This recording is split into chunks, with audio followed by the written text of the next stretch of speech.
to my Suzuki GS, a 750 calf racer build. But what do you think? I finally got the seat upholstered. So yeah, you may have seen that the seats just been a block of sponge for many episodes, or a bit of plastic or whatever. But yeah, I finally got around to finding a company that were willing to take on the job. I didn't really want to do it myself because it wouldn't have looked very good, I don't think. I can put my hands to most things, but I think I'd rather pay a professional to do this one.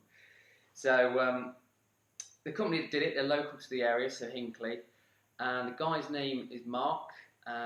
He runs his business, runs it from the back of his house, really. It's like a garage setup, but it's fantastic setup. So the company's called Car Interior Trimming.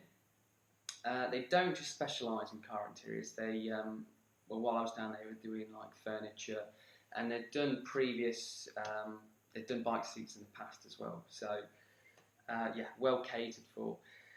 Mark, yeah, as I said, he was a really sound guy. You know, suggested what I'd need for the bike material-wise, and kind of we come to an agreement together what I kind of needed as well.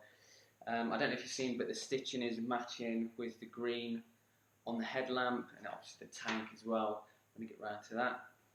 So it just all ties in with the bike, and yeah, I'm really happy with it. He's done a brilliant job, and it just fits the look of the bike. Yeah, I did mention that he's done a few in the past. One in particular was a tweed seat, which did look pretty good actually. I did kind of have a bit of a think for a minute whether I wanted to have that on the bike or not. But yeah, it wouldn't have been in keeping with the look of the bike. So maybe something for the future, I don't know. But yeah, very good bike anyway, very good looking seat.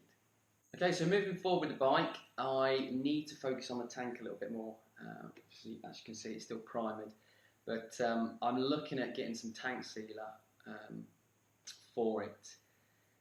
There's not, how can I say, there's no rust or contamination or anything in the tank. It looks okay, to be honest with you, but because I put that much effort into the tank with the dents and painting it, and obviously I don't want anything to kind of come up and bite me in the arse, so to speak. So yeah, I'm gonna look into get some tank sealer for that. Any recommendations from you guys out there would be brilliant. You know, that's fantastic. There's various products on the market, expensive wise, cheap wise, so I'm not sure what to go with yet. Obviously for the GS as well, it's quite a big tank, 17 litres, so I think your standard tank sealer only covers to about 15 litres, so yeah, GS is a bit of a big beast, unfortunately. So we'll see. So yeah, I need to look into that. So yeah, if you have any ideas, drop me some comments of what you've used for your projects, whatever, that'd be greatly appreciated. So yeah, once the tank's done, I pretty much need to get it out of the house then, and then start working on getting it running properly. So that's a little look ahead what's to come in the following weeks with the build series. I've not started on anything to do with the Honda yet, just because I want to get the GS done. So the Honda's going to come later on in the year, I should imagine. Maybe, we'll see. But I also like to thank the new subscribers as well. I've hit one of my targets, which was 100 subscribers. We've gone way past that now for this channel anyway. So yeah, I'd like to thank you guys. That's yeah, very much appreciated. Thanks for following the series, and I'll see you soon.